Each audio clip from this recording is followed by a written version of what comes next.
Bismillahirrahmanirrahim. Assalamualaikum warahmatullahi wabarakatuh. Anak-anakku saja yang soleh dan solihah, kaifa halukum? Bi khairin, alhamdulillah. Masya Allah, alhamdulillah. Gimana kemarin liburannya? Semoga kalian masih tetap semangat ya belajarnya, meskipun kita belajar secara daring. Semoga kalian masih tetap terus semangat. Lanjutkan pembelajaran selanjutnya, yaitu akidah akhlak. Silahkan dibuka bukunya, pelajaran 7, kalimat thayyibah 2 halaman 98. Sebelum mulai belajar, mari kita baca doa terlebih dahulu secara bersama-sama. Dimulai dengan ta'awuz. A'udzu billahi minasyaitonir rajim. Bismillahirrahmanirrahim. Rabbi zidni ilman warzuqni fahman. Ya Allah, tambahkanlah ilmuku dan petinggilah kecerdasanku. Amin. Saja sekalian, sebelum memulai membaca Al-Quran, dibiasakan untuk membaca ta'awuz terlebih dahulu. Hal itu dimaksudkan agar setan tidak mengganggu kita saat berbuat baik. Membiasakan diri dalam mengucapkan kalimat thayyibah adalah hal yang baik. Memulai segala pekerjaan dengan mengucapkan ta'awuz dapat menjauhkan kita dari godaan dan ajakan setan. Biasakanlah dari sekarang untuk selalu membaca ta'awuz dalam memulai setiap perbuatan baik. Jadi mulai dari sekarang dan seterusnya, pergunakanlah lisan kita dengan perkataan yang baik. Contohnya yaitu kalimat thayyibah. Apa sih kalimat thayyibah itu? Kalimat thayyibah adalah kalimat yang baik yang mendapatkan pahala jika kita mengucapkan. Jangan menggunakan lisan kita dengan perkataan yang kotor yang tidak mendapatkan pahala di sisi Allah ya. Jadi kita gunakan dengan kalimat-kalimat yang baik. Apa aja kalimat-kalimat thayyibah itu? Di pelajaran semester 1 Ustazah sudah pernah jelaskan kalimat thayyibah itu ada apa saja. Yang pertama adalah Masya Allah. Apa itu Masya Allah? Masya Allah itu adalah atas kehendak Allah. Lalu yang kedua apa? Subhanallah. Subhanallah itu apa artinya? Subhanallah itu adalah Maha Suci Allah.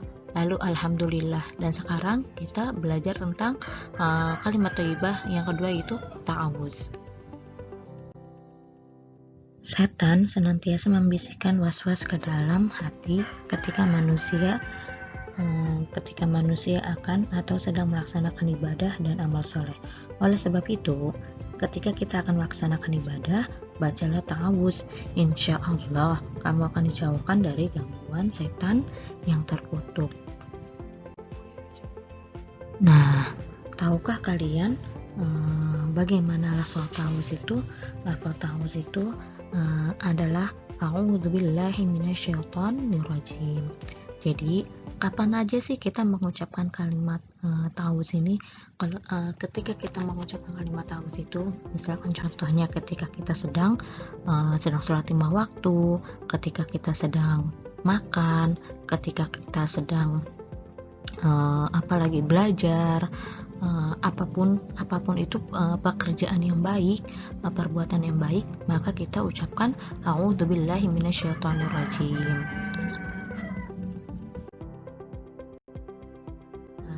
Ta'awuz dalam kehidupan sehari-hari dibaca ketika akan melakukan suatu amal ibadah. Tentu kalian sering mendengar atau mengucapkan lafal tersebut ya, a'udzubillahi minasyaitonirrajim, dan itu disebut dengan ta'awuz. Apa sih artinya a'udzubillahi minasyaitonirrajim itu? A'udzubillahi minasyaitonirrajim artinya adalah aku berlindung kepada Allah dari godaan setan yang terkutuk. Jadi ta'awuz itu biasanya dalam kehidupan sehari-hari itu kita baca.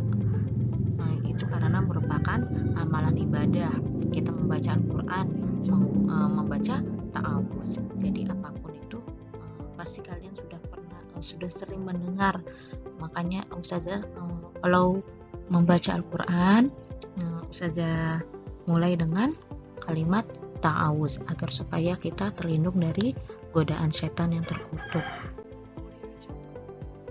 Ta'ala berfirman sebagai berikut. A'udzubillahi minasyaitonirrajim. Wa imma yanzaghannaka minasyaitani nazghun fasta'idz billah innahu sami'un alim. Artinya, dan jika setan datang menggodamu, maka berlindunglah kepada Allah. Sungguh, Dia Maha Mendengar, Maha Mengetahui. Surat Al-A'raf ayat 207.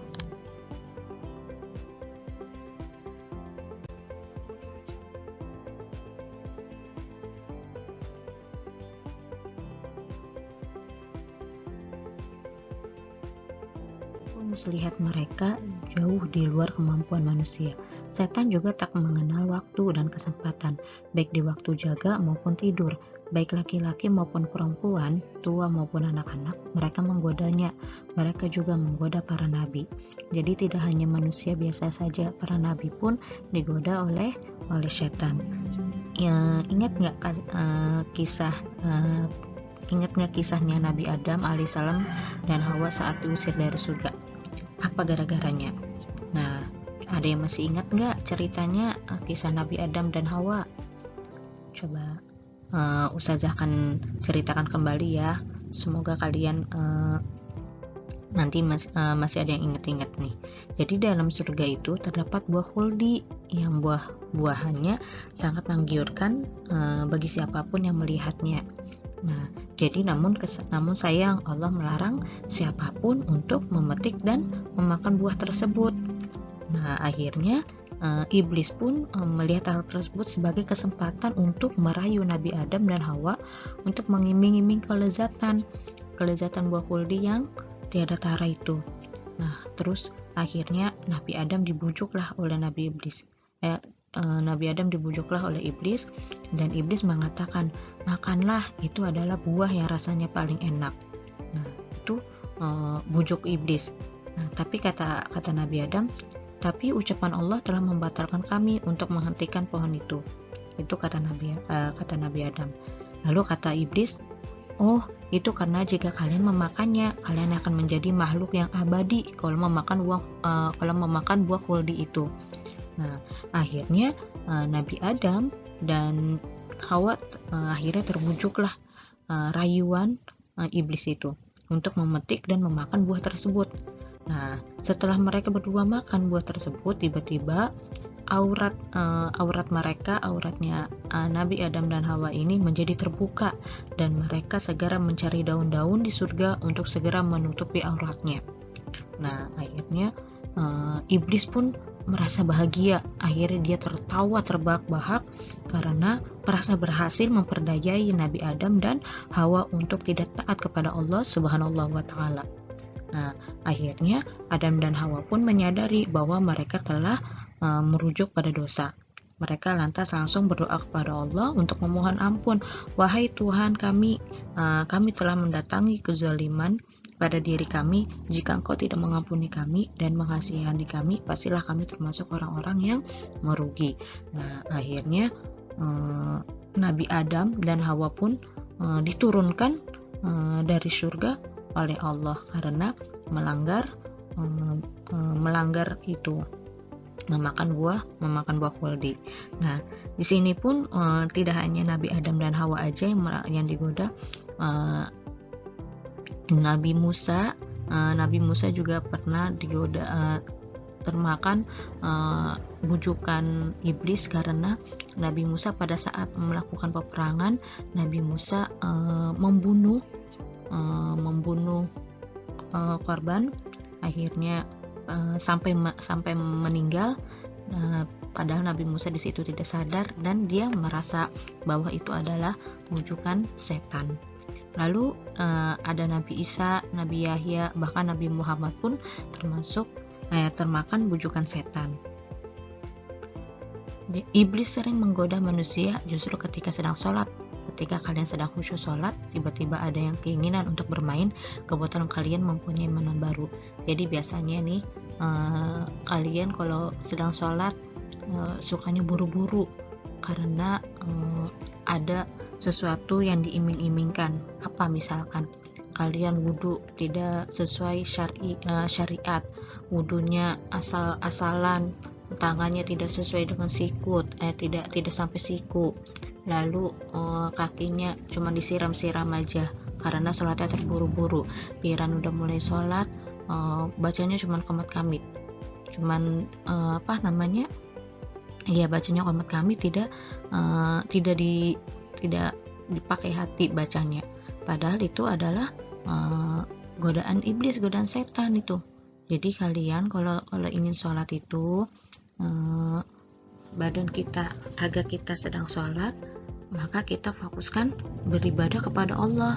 Jangan pikiran kita kemana-mana. Oh iya, pengen main lagi sama kakaknya, pengen main lagi sama adiknya, pengen punya mainan baru, pengen mainan lagi. Nah, itu hasil bujuk rayuan setan, hasil bujuk rayuan iblis. Makanya dari itu, segala sesuatu yang kita lakukan, kalau kita ingin beribadah kepada Allah, maka kita berlindung kepada Allah dari godaan setan. Ini sih manfaat melafalkan kalimat ta'awuz. Nah, di sini manfaatnya yang pertama adalah pengakuan seorang hamba bahwa dirinya lemah. Dengan demikian mengakui akan kemahakuatan Allah Subhanahu wa taala. Jadi kita sebagai manusia, makhluk yang paling lemah di hadapan Allah. Jadi apapun yang kita lakukan, kita minta pertolongan kepada Allah. Lalu yang kedua, mengetahui bahwa setan adalah musuh yang nyata bagi seorang muslim. Jadi apapun yang kita lakukan, kanan kiri kita itu setan itu ada. Jadi apapun, gimana caranya agar kita berlindung dari godaan setan, yaitu yang tadi kita mengucapkan ta'awuz, agar supaya terlindung dari godaan setan, agar kita dilindungi oleh Allah. Lalu yang ketiga adalah memohon perlindungan diri dari berbagai kejahatan yang ditimbulkan atas godaan setan. Dan yang keempat, menimbulkan ketenangan hati dan jiwa. Jadi hati kita tenang, karena kita mendapatkan perlindungan dari Allah.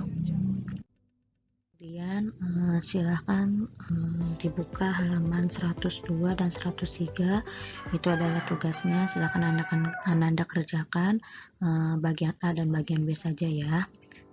Semangat terus belajarnya.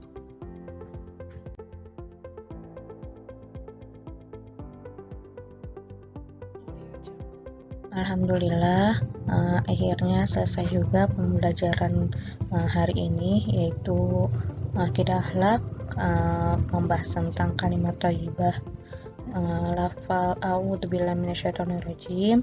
Semoga apa yang Ustazah sampaikan bisa kalian terapkan dalam kehidupan sehari-hari. Ingat pesan Ustazah, apapun yang kita lakukan, perbuatan apapun yang kita lakukan, dalam kita membaca Al-Quran, sholat, belajar, jangan lupa untuk ucapkan a'udzubillahi minasyaitonirrajim, karena itu agar supaya kita terlindungi dari godaan setan yang terkutuk ya. Baik, mungkin itu saja yang saya sampaikan. Ustazah ingin mengingatkan sekali lagi, jangan lupa untuk sholat 5 waktunya dijaga, hafalan dan murojaahnya dijaga, minta bantuan ayah dan bunda untuk murojaah di rumah. Jangan lupa ucapkan terima kasih kepada ayah dan bunda karena sudah membantu kalian dalam belajar. Sholat duhanya juga, kalau bisa setiap hari sholat duhanya, karena meskipun itu bukan kewajiban, tapi itu supaya kalian bisa disiplin, supaya kalian bisa menjalankan ibadah-ibadah sunnah ya. Jangan lupa jaga kesehatan, lalu kemudian jika ingin keluar menggunakan masker. Baik, mungkin itu saja yang bisa Ustazah sampaikan. Kurang lebihnya mohon maaf. Wassalamualaikum warahmatullahi wabarakatuh.